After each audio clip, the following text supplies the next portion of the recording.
Do you ever get fined for loving your wife too much? Sounds ridiculous, right? That's what I thought too. Until I got a bright orange envelope on my porch with the words HOA violation printed like a parking ticket for affection. My crime? Building a trellis. A handmade, blood splinter and sweat kind of gift for my wife Darla on our 25th anniversary. Something for her jasmine to climb and her heart to rest on. And according to Belinda Worthington, the bleach-blonde tyrant in pearls who runs our HOA like she's auditioning for the role of Dictator Barbie, it was an illegal structure. Regulation 11B, Section 4. Subparagraph, go kiss my ass. Fine, $500, 0 cents, due in 48 hours. No warning, no grace, just punishment. Gift wrapped in fake politeness and HOA letterhead. Now let me back up. I'm Calvin Briggs, 25 years in the Green Berets. I've dodged bullets, diffused bombs, negotiated with men who carried machetes like fashion accessories, and all I wanted when I retired was peace. Pinebrook Estates looked perfect. Lake view, quiet streets, neighbors who wave but don't linger. Darla, she fell in love with the backyard before we even signed. Said it had healing energy. She's a trauma nurse, by the way. The kind who keeps people alive with one hand while soothing their soul with the other. That backyard was her sanctuary. And that trellis? That was my way of saying thank you for 2 decades of waiting, worrying, and stitching me back together when the war followed me home. So when Chad Griggs showed up, tight polo, mirrored sunglasses, and the kind of clipboard swagger that only comes with 0 actual power, I wasn't impressed. "Sir, this is a violation," he announced, like he was reading from a script labeled How to Be an HOA Hero. He handed me the fine like it was a bomb defusal order and strutted off with the confidence of a man who's never been punched in the soul. I stood there holding the paper, Darla beside me holding her tea. She blinked once, I blinked twice, and the jasmine, ironically, just kept climbing. That night, Mike Johnson leaned over our fence like a man who'd just seen us step into quicksand. "Welcome to Belinda's fiefdom," he said. "You build, she destroys." Mike used to be a cop. Now he's just a guy with a shed full of stories and a lawn mowed 2 inches too short out of spite. Said we weren't the first. 3 families had already sold and skipped town this year, worn down by fines, threats, and HOA gossip grenade. That's when the fog in my head cleared. This wasn't about rules. This was about power. And if Belinda thought she could turn my backyard into a battleground, she picked the wrong retired soldier to tango with. But don't get me wrong, I wasn't looking for a fight. I just wanted my wife to have something beautiful. I wanted a home, not a war zone. But HOA Karen just declared one. That trellis was never the problem. It was the excuse. The real problem? Belinda didn't know who she was dealing with, and the next chapter of this story wasn't going to be written in fines. It was going to be carved quietly, methodically, and legally, like a name into wood. Leave a comment below and tell us where you're watching from. If stories like this keep you on the edge of your seat or make you want to build a trellis out of spite, don't forget to hit that subscribe button. Tomorrow's story? Let's just say it involves a mailbox, a drone, and a Karen who really should have read the fine print. You won't want to miss what's coming next. If you've ever met a man who thinks his laminated badge makes him the sheriff of a suburb, then you've already met Chad Griggs in spirit. He came back 3 days later, not to apologize, mind you, but to escalate. This time he brought backup. 2 other guys in matching polos stood behind him like the world's saddest boy band. Chad handed me a new stack of violations. 6 of them. Apparently our mailbox was half a shade too blue. The lawn had grown 3 inches instead of 2.5. The garbage bins were visible for 14 minutes too long, and my wife's herb garden had become an unapproved botanical risk. The kicker? He cited my weekend self-defense class for kids as a public nuisance. That's right, teaching a bunch of 4th graders how not to get kidnapped was now detrimental to community ambiance. At this point, I knew this wasn't enforcement. It was warfare by clipboard. Darla, bless her, still thought maybe reason could prevail. She trimmed the herbs, we moved the bins, I even adjusted the mailbox by a 1/4 inch like we were trying to land a shuttle. But then came the moment I'll never forget. Darla, home from a 12-hour hospital shift where she'd lost a teenager in a car crash, decided to start disassembling the trellis. Not because she gave up, but because she didn't want to see me get pulled deeper into something ugly. That trellis had become a bullseye, and she thought removing it might buy us some peace. 10 minutes later, I heard her scream. Not a startle, a real pain-wrung cry. I ran out to find her on the front steps, clutching her shoulder. "Dislocated," she whispered through her teeth. And there they stood, Chad and his flunkies, one holding a phone like they were filming a wildlife documentary. "She resisted inspection," Chad muttered. That was his explanation. It took every ounce of my training not to snap. Not physically, I'm past that, but the old instincts, the ones that whisper, measure, calculate, strike quietly, they all kicked in. Because, see, Chad wasn't just a guy with a clipboard anymore, he was a threat. Not to me, but to my wife, to our home, to the peace we'd tried so hard to build. I helped Darla into the car with her arm in a sling, and we drove to urgent care. Along the way, I called the local police. Enter Officer Travis Mills, a man whose mustache had more professionalism than the rest of him. He took one look at the situation, nodded at Chad, and said, "Let's chalk it up to a misunderstanding between neighbors." The way Darla looked at me then, she didn't have to say it. This was bigger than one trellis. We were in something rotten from the roots up, and suddenly I was too. Now, I know what you're thinking. Why not lawyer up and sue? That's the thing about HOA tyrants. They bet you won't. They count on the cost, the delay, the fatigue. They build their power on your exhaustion. But me? I've had my boots in the desert, waiting 6 days in a burned-out schoolhouse for one high-value target to walk through a door. Patience isn't a virtue, it's a weapon. So, I did what I was trained to do. I gathered intel. I called my neighbor Mike, retired cop, old school, sharp eyes, and told him what happened. His response? "Calvin, it's time you saw the folder." Turns out Mike had been documenting Belinda and her HOA cabal for years. Notes, complaints, financial inconsistencies, all of it. Apparently, Belinda's husband died mysteriously in a garage carbon monoxide incident, and Officer Mills handled the investigation. 2 months later, Belinda bought herself a Jaguar and a diamond tennis bracelet. But hey, maybe she just had a lucky month. That's when I knew. This wasn't pettiness anymore. This was a cottage industry of control, dressed in khaki and accessorized with fake rules. Darla lay on the couch with her arm in a sling, but her eyes were fire. "Take them down," she said. "Not with fists, with facts." And that, my friends, is when Operation Exposure began. Because if there's one thing bullies can't survive, it's daylight. What came next wasn't just retaliation, it was revelation. And believe me, the deeper I dug, the more their empire looked less like an HOA and more like a Ponzi scheme run by insecure sociopaths with name tags. But to see how it all unraveled, you'll want to stick around for part 3, because next, we open the files and Belinda's kingdom, it starts to rot. You ever look at a spreadsheet and feel your blood pressure rise? That was me, 3 hours into reviewing HOA financial records that smelled fishier than a gas station's sushi platter. Mike handed me a manila folder thick enough to prop a door open. "Start here," he said, like a man passing off evidence in a spy thriller. Inside, a treasure trove of petty tyranny. Belinda had signed off on $15,000, 0 cents, in landscaping consultations, paid to a company that didn't exist online but did share an address with her sister's candle business.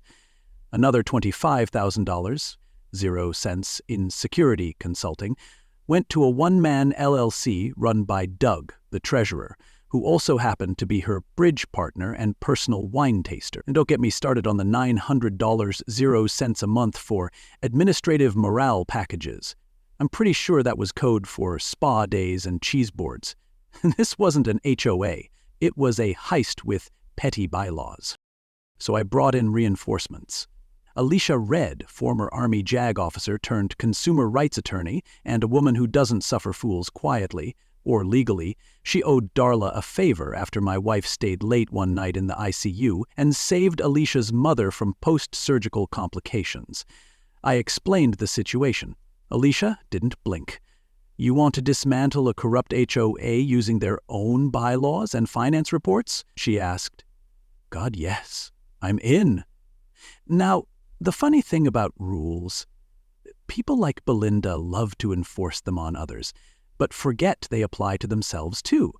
Alicia combed through Pinebrook's articles of incorporation like a surgeon with a scalpel. Turns out if you request HOA records in writing, they must be delivered within 14 business days or face legal liability. I submitted 12 requests that night. We didn't want their cooperation, we wanted their panic.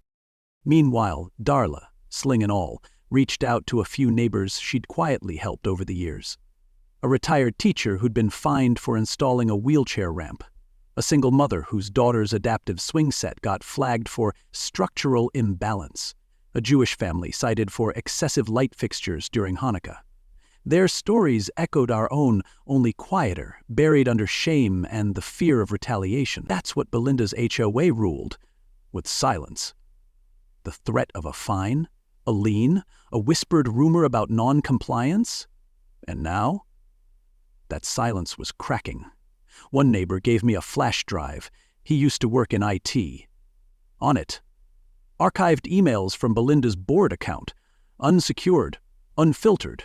Let's just say the woman has a very loose understanding of what confidential means. Her writing tone? Like a teenager with a grudge and a credit card. My personal favorite, he built a trellis without approval. I'll make an example out of him. Spoiler alert, she did.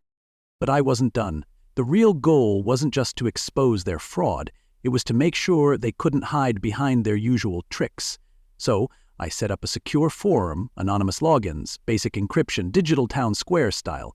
Within a week, we had stories pouring in like floodwater from a broken dam. People were angry, but more than that, they were ready to stand up not just for themselves, but for the community they'd once dreamed this neighborhood could be. Pinebrook didn't need more mulch quotes and mailbox citations. It needed oxygen, sunlight, accountability. And that's what we were about to bring, because you can only build your kingdom on fear for so long before someone shows up with a lantern and a ledger. And the best part? Belinda and her goons had no idea the tide was turning. While she was busy filing made-up fines and redecorating the community clubhouse with association funds, we were mapping every connection, every shady invoice, every meeting where minutes were lost and votes were misrecorded. In the SEALs, we called this phase softening the ground. You don't storm the gates right away, you make sure the hinges are rusted, the guards are sleeping, and the queen's too busy admiring her reflection to notice the villagers gathering. In the next part, we spring the trap. And when we do, it won't be with fists. It'll be with receipts. You won't want to miss that. You know you're close to cracking something open when the people in charge start acting twitchy, like cats on a tile floor. Belinda started calling emergency meetings every other night, like she was running a national security council instead of a neighborhood committee. Doug's emails shifted from smug to sloppy, filled with half-sentences and panicked requests to revisit the audit clause. Chad, he started lurking near my driveway again, taking pictures of our garden hose like it was contraband. That's when I knew we had to move from intelligence gathering to tactical strike. We weren't just going to expose them, we were going to let them expose themselves. And nothing does that faster than panic and a poorly staged crime scene. See, they were getting desperate. Alicia caught wind of something big from her contact in county legal. Belinda was preparing to accuse us of criminal behavior. The goal was to trigger a lien on our house, but that was just a smokescreen. The real scheme? Planting evidence. And not just any evidence. Drugs. Which is hilarious if you think about it. I've spent my life dodging IEDs and intercepting narco traffic. These clowns were about to try a plant-and-frame job like it was some Saturday night cop show. So we set the trap. Mike helped me install 2 micro cameras inside my truck. I even replaced the seats with removable covers and put a dummy package under the dash just to see if they'd go for it.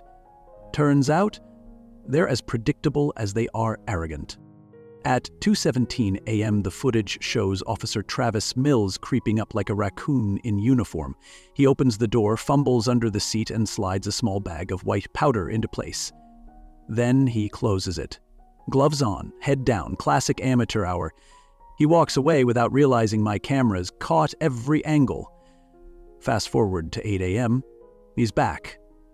This time with righteous indignation and a warrant. "We received an anonymous tip about narcotics in your vehicle," he announces, all puffed up like a parade float.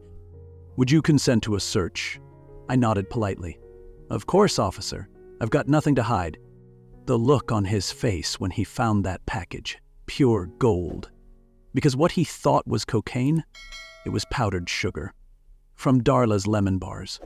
Still smelled like citrus. And that's when I lowered the boom. I showed him the footage. Every minute, every move, time-stamped and backed up in triplicate. "You planted evidence," I said calmly. "You trespassed. You committed a felony. And the best part? I already sent this footage to your chief, my lawyer, and the district attorney." His face went pale. You could practically hear the gears grinding in his head as the power dynamic flipped like a coin. That's the thing about men like Travis. They only understand two things: unchecked power, and the moment it gets checked by someone with a sharper tool. In this case, that tool was a Bronze Star veteran with nothing but time and a strong Wi-Fi signal.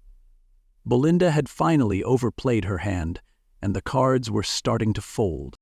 But the beauty of a good trap? It doesn't just catch one rat, it scatters the whole nest. News of the attempted frame job spread like wildfire, especially after Rebecca published a teaser article titled "Sugar Lies and HOA Ties." Suddenly, people who'd been too scared to speak started knocking on my door.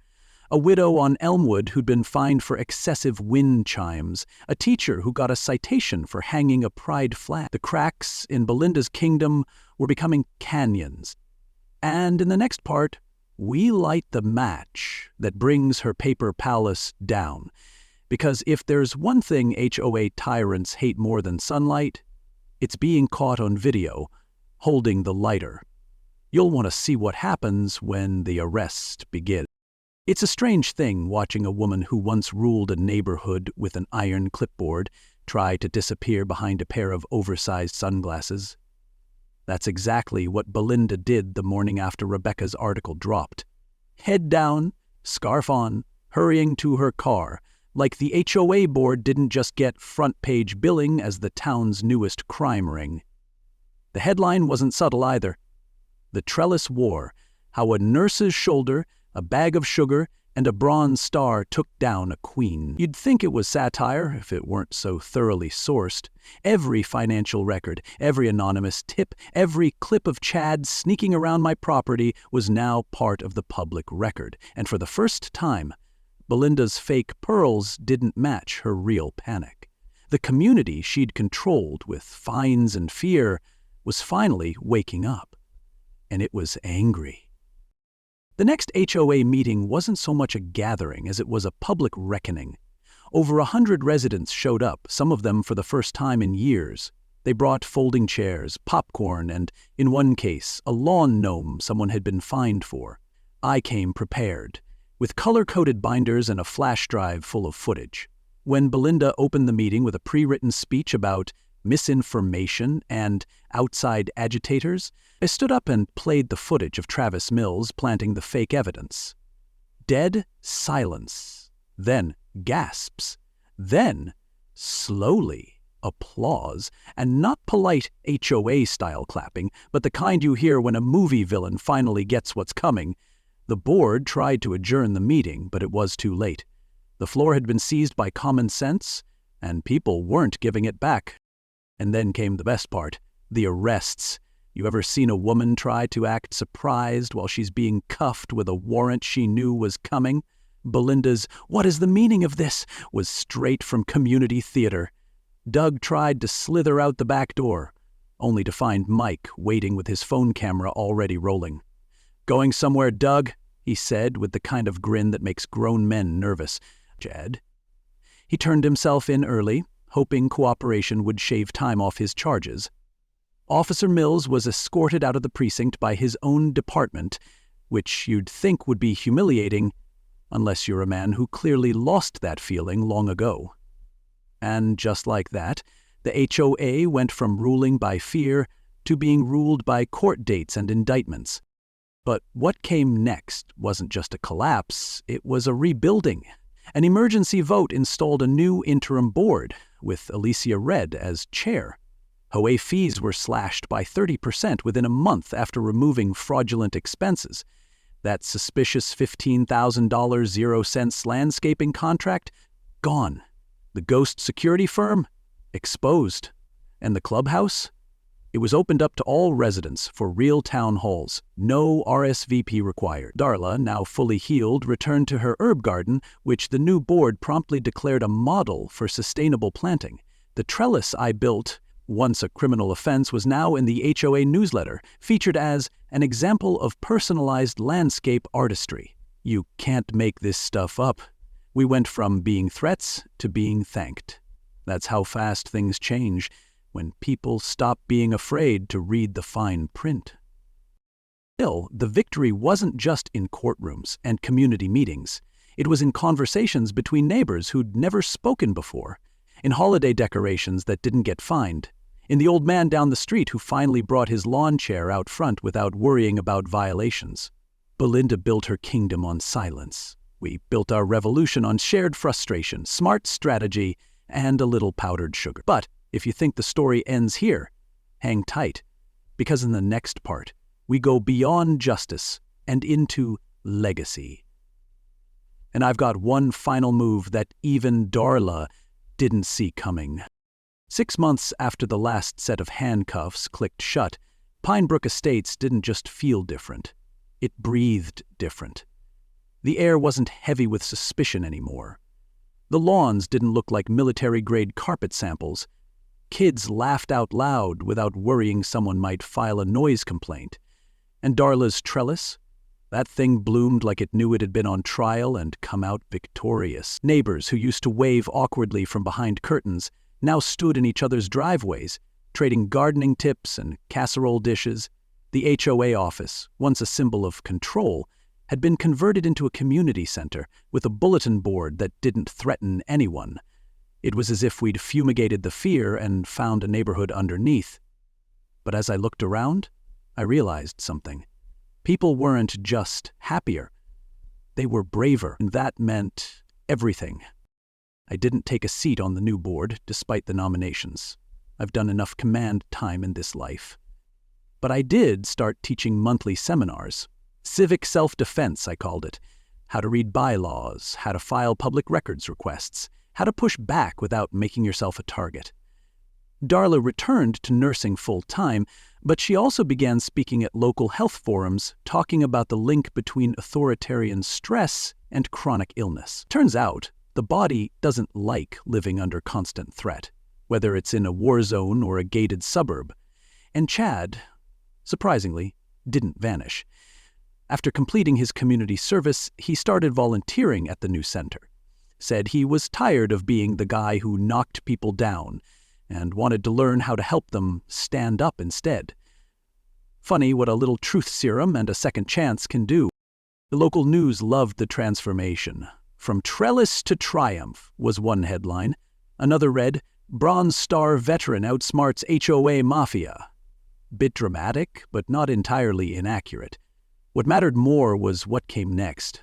Residents in other neighborhoods reached out, some in person, some online, asking how we did it, how we documented everything, stayed calm, and used their own rules against them.